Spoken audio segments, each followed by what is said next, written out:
Want my boss pay for his abuse. The company may fail because of this. Note, I'm obfuscating names and details as a precaution.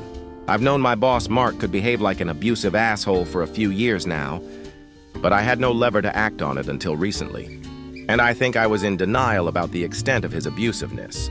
There's a complicated relationship between Mark and his employees. I perceive it as some sort of feudal submission rather than a healthy, professional relationship. Nobody is allowed to criticize him.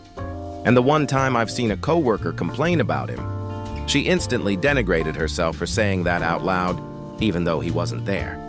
Maybe I was naive to stay at that workplace for so long, but I had personal reasons to stay despite the huge red flags. Somehow, I was happier in this workplace than in some previous healthier workplaces. This didn't prevent me from having fine relationships with most of my colleagues, though only John actually became a good friend. I've always acted as professionally as I could. I've helped nearly everyone on the company at least once, and I'm not exaggerating when I say I was the most valuable member of my team. Our team did not really fit in that environment. Patrick, our obliviously incompetent middle manager, shielded us from Mark, who did not understand our team's job anyway.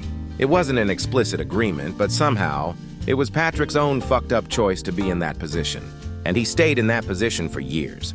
It was somehow a working arrangement until Mark's micromanagement attempts combined with Patrick's incompetence brought our team's forward progress to a halt. I think our co-workers on other teams started to build up resentment over this. Marie was hired to join our team last summer, and I was hoping she'd replace Patrick.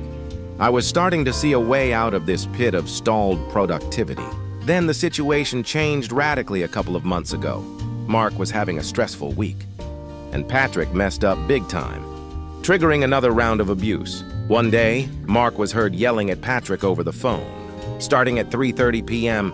Meanwhile, I was on the phone with Marie, who was also working from home.